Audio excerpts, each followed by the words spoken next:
If you're any type of artist and things are going well for you, then I know you wouldn't trade your job for anything. Until, of course, your sales start to drop and you have to eat like a starving artist. Things like slugburgers, which is what we're going to be making today. Slugburgers were invented in Mississippi in 1917 by John Weeks, and it was a way of extending ground meat with a lot of filler so you could feed more people. It used to be called the Weeks burger, but it eventually became a slugburger, not because they're made from slugs, phew, but because they would sell for a slug, which is a slang term for a nickel. You start off with any amount of ground meat of your choice. Today I have half a pound of ground beef and pork mixed. And to this, you add any filler you'd like. In this case, I have breadcrumbs, and I'm gonna add half a cup. I could add more if I wanted to, but I thought this was plenty. Now, originally they used to use soy grits for this, but you can really use any filler you want. Anything from potato flakes to oats to cornmeal, even just flour will do.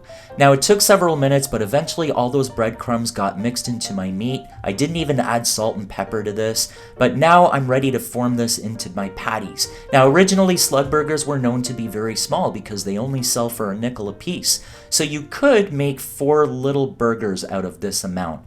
But I couldn't find any small burger buns in the grocery store today, and I am going to be feeding 3 people, so I decided to bring it all together and form it into 3 slightly larger burgers. You're going to find these patties very easy to form because there's so much filler in them and the mixture doesn't stick to your hands at all. So there's one for me, one for my mom, and one for my dad.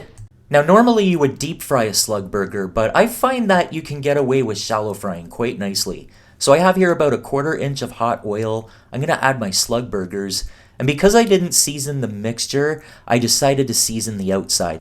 Now because of all the filler in these, they're not going to take that long to cook at all, maybe 4 to 6 minutes on each side. They should be a nice golden brown, and if you have a meat thermometer, the center should read 71 degrees Celsius or 159 degrees Fahrenheit.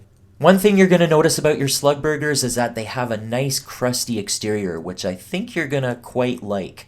Once they're cooked all the way through, they're going to be a little on the greasy side, so you're going to want to drain them on paper towels. I know, starving artist food, so healthy.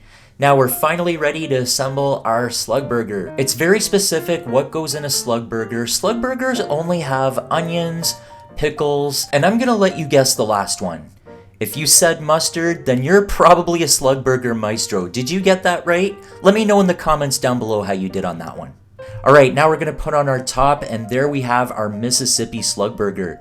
I'm going to go ahead and give this a taste. Now maybe my brain is playing tricks on me, but whenever I bite into a Slugburger, I find it quite satisfying. Even though the patty isn't as meaty as a typical burger, it still hits the spot.